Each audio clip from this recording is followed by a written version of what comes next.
성도 여러분, 밤새 안녕히 주무셨습니까? 또 새날이 밝았습니다. 함께 찬양드리며 하나님 앞에 나가겠습니다. 524장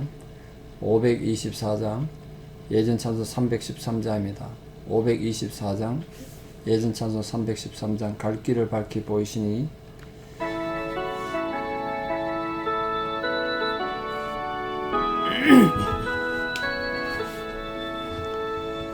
갈 길을 밝히 보이시니 주 앞에 빨리 나갑시다.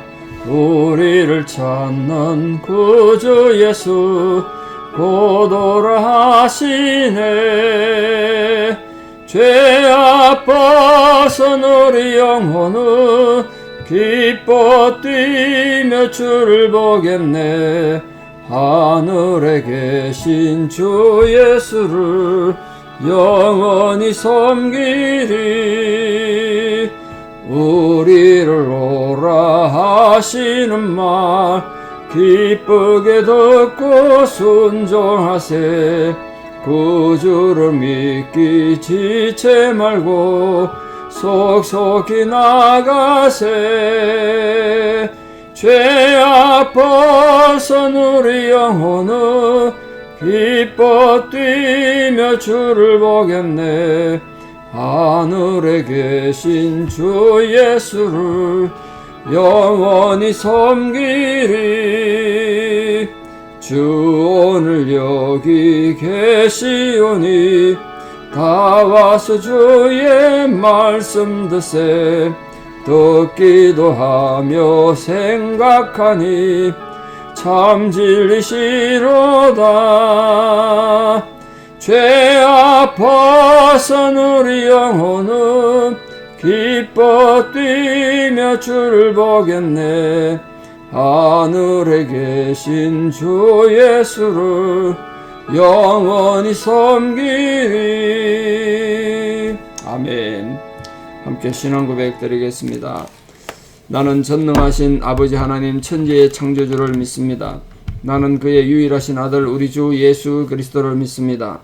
그는 성령으로 잉태되어 동정녀 마리아에게서 나시고 본디오 빌라도에게 고난을 받아 십자가에 못 박혀 죽으시고 장사된 지 사흘 만에 죽은 자 가운데서 다시 살아나셨으며 하늘에 오르시어 전능하신 아버지 하나님 우편에 앉아 계시다가 거기로부터 살아있는 자와 죽은 자를 심판하러 오십니다. 나는 성령을 믿으며 거룩한 공교회와 성도의 교제와 죄를 용서받는 것과 몸의 부활과 영생을 믿습니다. 아멘. 2022년 10월 5일 수요일 새벽입니다. 하나님께서 우리에게 주시는 말씀 사사기 9장 1절에서 6절입니다. 사사기 9장 1절에서 6절 사사기 9장 1절에서 6절 봉독에 올립니다. 여룻바알의 아들 아비멜렉이 세겜에 가서 그의 어머니의 형제에게 이르러 그들과 그의 외조부의 집의 온 가족에게 말하여 이르되 청하노니 너희는 세겜의 모든 사람들의 귀에 말하라. 여룻바알의 아들 70명이 다 너희를 다스림과 한 사람이 너희를 다스림이 어느 것이 너희에게 나으냐. 또 나는 너희와 골육임을 기억하라 하니 그의 어머니의 형제들이 그를 위하여 이 모든 말을 세겜의 모든 사람들의 귀에 말하며 그들의 마음이 아비멜렉에게로 기울어서 이르기를 그는 우리 형제를 하고 바알브릿 신전에서 은 70개를 내어 그에게 주매 아비멜렉이 그것으로 방탕하고 경박한 사람들을 사서 자기를 따르게 하고 오보라에 있는 그의 아버지의 집으로 가서 여룻바알의 아들 곧 자기 형제 70명을 한 바위 위에서 죽였으되 다만 여룻바알의 막내 아들 요담은 스스로 숨었으므로 남으니라. 세겜의 모든 사람과 밀로 모든 족속들이 모여서 세겜에 있는 상수리 나무 기둥 곁에서 아비멜렉을 왕으로 삼으니라. 아멘. 이 사사기 9장은 이 사사기 전체에서 또 특별하게 독특한 비극을 다루고 있습니다. 이제껏 이스라엘 백성들은 하나님 앞에 범죄하면 하나님께서 다른 민족을 징계로 해서 그렇게 어려움을 겪게 하고 혹독한 박해를 받고 그러면 백성들이 살기 힘들어서 하나님 앞에 회개하고 그럼 또 하나님께서 구원자 사사를 세워서 그 고난에서 건져주시고 그 패턴을 따라왔습니다. 오늘 본문 내용은 좀 다른 내용입니다. 외부의 적에 의해서 고난당한 것이 아니라 내면에서 자기 내부에서 일어난 어떻게 보면 뭐 반란이라고 하긴 그렇한데 형제 왕자의 난 같은 이런 비극이 나서 이스라엘에 큰 비극이 들어가는 그런 비극에 처한 이런 상황을 설명합니다. 그 기드온 죽고 40년 동안 기드온이 사사전에 40년 평화가 있었습니다. 기드온이 죽기 전에 우리 어제 봤다시피 그 에봇을 만들어서 백성들을 타락시키더니 그게 결국은 일반적인 그 모든 우상을 다 섬기게 되는 그런 타락으로 이어졌습니다. 기드온 죽은 후에 하나님을 배반하는 백성들에 내려진 하나님의 징벌이 이제 기록된 것이 사사기 9장이라 참 가슴 아프죠. 그래서 이 징벌은 외부의 적에 의해서 내려진 징벌이 아니고 내란이라고 하긴 좀 그렇긴 한데요. 하여간 이스라엘 민족 내에서 문제가 생긴 겁니다. 그 과정에 오늘 주인공 등장하는 것이 기드온의 서자죠, 서자. 정식 자식이 아니라는 뜻이죠. 첩이남 아비멜렉입니다. 이 아비멜렉은 이름은 아버지는 나의 왕이다. 아버지가 왕이시다. 이런 뜻이란 말이에요. 그러니까 이 기드온이 이름을 지었을 텐데 이름의 뜻이 좋은 게 아니에요. 아비멜렉. 성경에 아비멜렉이 많이 나옵니다만 하여튼 이 본문에 등장한 아비멜렉은 아주 잔인한 사람 같아요. 아주 잔인해. 아마 자기가 서자라고 그 다른 형제들한테서 평소에 학대를 받고 차별을 많이 받았는지 모르겠습니다만 성경에 없어서. 그런데 이 사람이 일어나서 다른 이복 형제, 배다른 형제들을 다 죽이고 또 세겜 사람들의 후원을 받아서 이스라엘 왕이 됐습니다. 왕이 된 뒤에 아주 폭군이었는데 폭군. 이 아비멜렉의 불의한 일에 동참했던 세겜 사람들은 나중에 도리어 아비멜렉 칼날에 다 죽습니다. 또 그게 하나님 심판이라고 봐야 되죠. 아비멜렉 자신도 여인의 손에 수치스러운 죽임을 당함으로써 생을 마감합니다. 결국 이 보여진 큰 교훈이 악을 행한 자는 결코 굳게 서지 못한다. 결국 자기가 행한 대로 보응을 받는다. 그걸 보여줍니다. 아비멜렉의 고향 세겜이 오늘 본문의 배경으로 등장하는데 성경에 아주 중요하게 등장하는 땅이죠. 세겜은 에브라임과 므낫세의 경계에 위치한 성읍인데 세겜이 성경에서 중요한 건요. 출애굽 때부터 아주 중요한 땅으로 등장하는데 왜 그러냐면 세겜이 이 두 산 사이에 있습니다. 하나가 오른쪽에 있는 산이 거리심산, 왼쪽 에발산. 저주를 선포하고 축복을 선포했던 이 산들 사이에 있는 땅이에요. 그래서 어떻게 보면 전략적 요충지를 알 수 있는데요. 일찍 아브라함이 하나님의 명령으로 갈대아 우르를 떠나 알지 못한 땅으로 가다가 여기 와서 제단을 쌓았다. 그때부터 아마도 이 이스라엘 백성들에겐 영적 제단을 쌓고 하나님과 관계 맺는 영적으로 중요한 장소가 세겜이 됐습니다. 야곱은 여기서 땅을 사서 또 자기 제단을 쌓았고요. 요셉이 여기에 묻혔다고 여호수아 마지막에 보면 그래 되죠. 요셉이 여기에 묻혔습니다. 그리고 여호수아가 죽기 전에 마지막 고별 연설을 한 장소 또 역시 세겜입니다. 그렇게 중요한 영적 장소란 말이에요. 근데 기드온 이곳에서 첩을 통해서 서자 아비멜렉이 나왔는데 아비멜렉의 고향 이 세겜이 본 모든 사건의 주요 무대가 됩니다. 자, 아비멜렉은 자기 고향에서 사람들 모아서 음모를 꾸미는데 그 사람들이 누구냐면 다 외갓집 사람들. 어머니 쪽 친척들 찾아가서 다른 기드온의 아들들 70명 해치우고 자기가 왕이 되려는 계략을 꾸밉니다. 뭐 현직 왕이 있으면 반란이 되겠습니다만 당시 왕이 없었으니까 반란이라고 이름 붙이긴 좀 그렇죠. 폭동을 일으킨 거죠. 특별히 이 아비멜렉이 세겜 사람들을 선동할 때 내세운 것이 우리 형제 자매다. 골육지친이다. 친척 아니냐. 친척 감정에 호소한 겁니다. 그 나중에 가만히 있으면 더 없던 말을 만들어내죠. 70명 기드온 아들 70명이 다 왕이 될 거란 거예요. 그냥 놔두면. 차라리 내가 혼자 왕이 돼서 너희 다스리 낫지 않냐. 이렇게 지금 거짓말로 지금 사람들 선동했습니다. 그 말에 또 세겜 사람들이 부하내동 해가지고 아비멜렉으로 마음이 기울었대. 그 말은 그게 동조했다는 뜻이야. 동조했다는 거. 악인의 마음, 악인의 그에게 마음이 기울면 책임이 같이 있는 거지. 공범이 되잖아요. 공범. 끔찍한 죄를 저지른 공범이 됩니다. 뭐 피는 물보다 진하다는 말이 있습니다만 피는 물보다 진하고 혈련은 이성보다 강하다. 그런 속담이 있습니다. 그러니까 이 하나님의 공의를 세우고 하나님 앞에 올바른 삶을 살려면 이 혈연이나 이런 데 이끌리면 하나님의 뜻을 제대로 못 펼친다는 거예요. 그래서 예수님께서 자기 부모와 처자와 형제와 자매와 및 자기 목숨까지도 미워하지 아니하면 너희 나의 제자가 되지 못한다. 이렇게 말씀하신 이유는 부모 형제 다 내버리고 불의하고 형제도 모르는 잔인한 이런 인간이 되라는 뜻이 아니라 오늘 이 아비멜렉을 보십시오.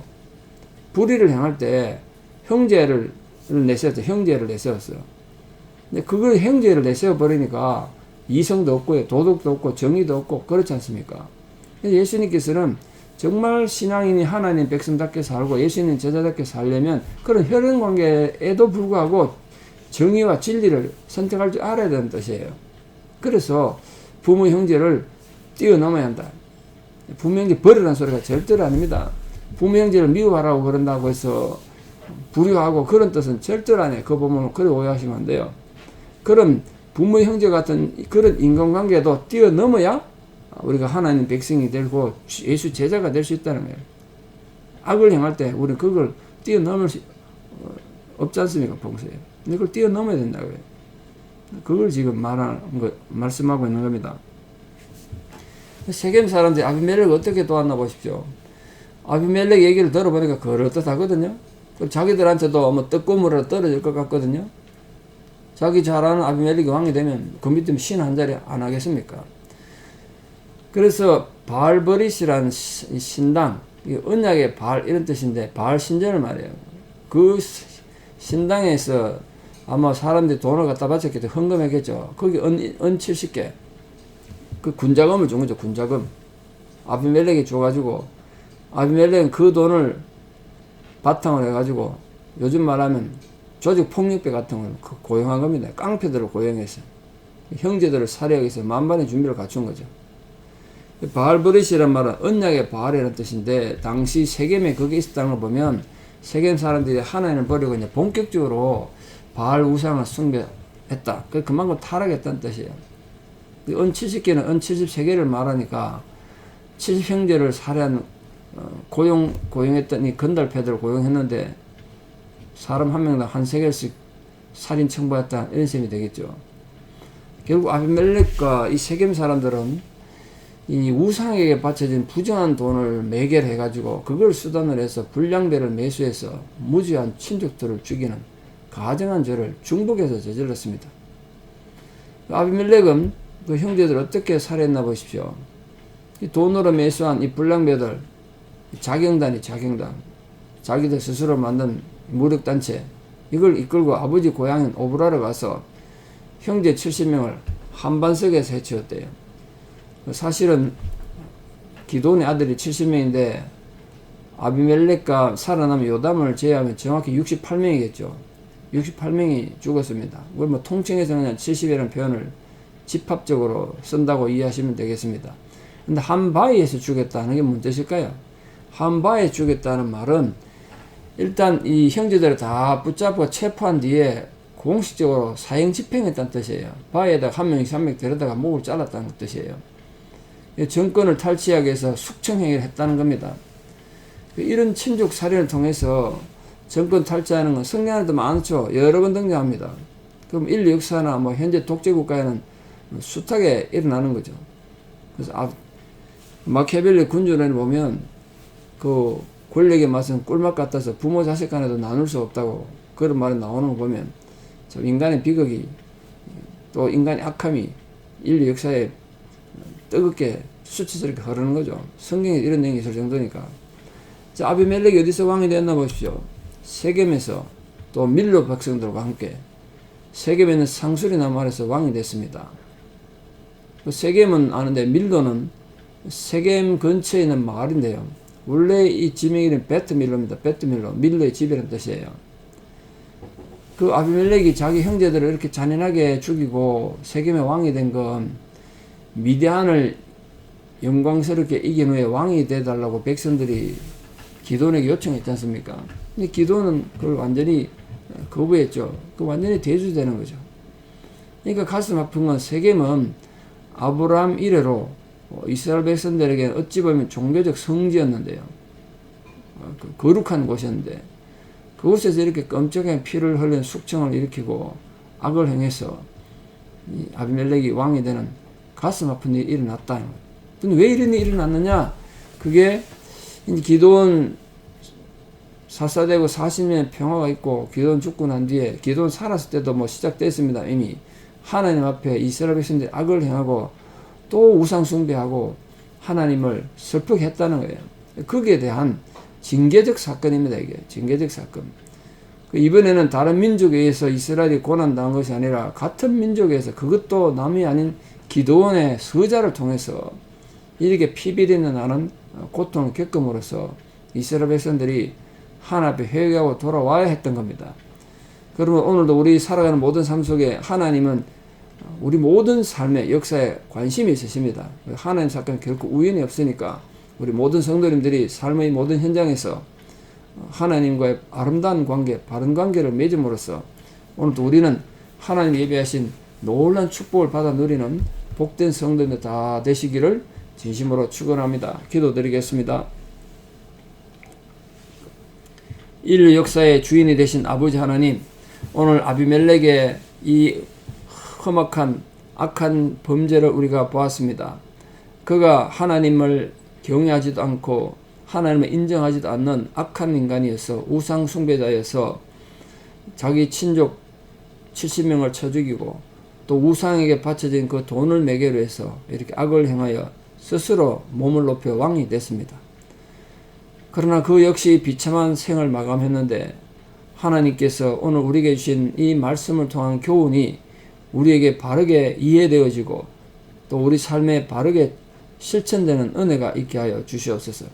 아무리 악인이 악을 도모해도 모든 역사를 손안에 쥐고 계신 하나님의 능력과 하나님의 섭리를 어떻게 벗어날 수 있겠습니까?